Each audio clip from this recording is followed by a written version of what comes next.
রাজ্যের মুখ্যমন্ত্রী মমতা বন্দ্যোপাধ্যায় কথা দিয়েছিলেন, সেই কথা রাখলেন। বসিরহাট সুপার স্পেশালিটি হাসপাতালে এবার চালু হলো 10 শয্যা বিশিষ্ট ডায়ালিসিস ইউনিট। উত্তর 24 পরগনার বসিরহাট মহকুমার বসিরহাট সুপার স্পেশালিটি হাসপাতালে এতদিন 5 শয্যা বিশিষ্ট ডায়ালিসিস বিভাগ ছিল। উত্তরোত্তর যেভাবে ডায়ালিসিস রোগীর সংখ্যা বাড়ছে, সেই তুলনায় এটা যথেষ্টই কম ছিল এই হাসপাতালে। 5 শয্যা বিশিষ্ট ডায়ালিসিস বিভাগে সামাল দিতে পারছিল না হাসপাতাল কর্তৃপক্ষ। বসিরহাটে আনুমানিক 30 লক্ষ মানুষের বসবাস।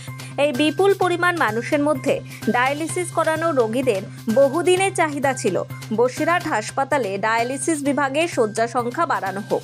না হলে হাসপাতালে ডায়ালিসিস বিভাগ থাকতেও প্রচুর রোগীকে কলকাতা সহ বিভিন্ন জায়গায় নিয়ে যেতে হতো, যেটা রীতিমতো ব্যয়বহুল এবং সমস্যায় পড়তে হতো রোগীর পরিজনদের।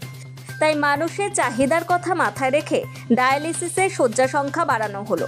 তারই শুভ উদ্বোধন করলেন রাজ্যের মুখ্যমন্ত্রী মমতা বন্দ্যোপাধ্যায়। একটা হচ্ছে mobile food testing lab, ambulance টাইপের, আর একটা হচ্ছে 10 ইউনিট ডায়ালিসিস ইউনিট, 10 বেডের ডায়ালিসিস ইউনিট করলেন আমাদের মাননীয় মুখ্যমন্ত্রী শ্রীমতী মমতা ব্যানার্জি মহাশয়। আমাদের জেলায় 26 থেকে 30 লক্ষ মানুষ আছেন, সবাই উপকৃত হবেন। এবং এছাড়াও আমাদের বেড সংখ্যা বাড়ার জন্য আমাদের আরও প্রায় 40 থেকে 50টা পেশেন্ট আমরা এক্সট্রা নিতে পারবো। আজকে বাংলার জননেত্রী মাননীয় মুখ্যমন্ত্রী মমতা বন্দ্যোপাধ্যায়ের হাত দিয়ে বসিরহাটে দুটি গুরুত্বপূর্ণ জিনিসের উদ্বোধন হলো। প্রথমটি 5 বেডের ডায়ালিসিস ইউনিট ছিল, তার থেকে 10 বেডে নতুন মেশিনযুক্ত পিপিপি মডেলের ডায়ালিসিস ইউনিটের উদ্বোধন হলো। এবং ফুড সেফটির জন্য FSSI একটা মোবাইল ল্যাবের উদ্বোধন হলো। সবটাই করেছেন মাননীয় মুখ্যমন্ত্রী মমতা বন্দ্যোপাধ্যায়।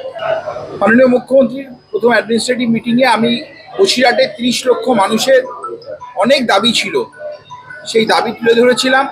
সব দাবি দিদি পূরণ করেছেন, এটাও দিদি পূরণ করলেন। এর মাধ্যমে দিদি এটাই বার্তা দিলেন, মমতা বন্দ্যোপাধ্যায় এবং তৃণমূল কংগ্রেস দল এবং সরকার মানুষকে যে কথা দেয় সেই কথা পূরণ করে।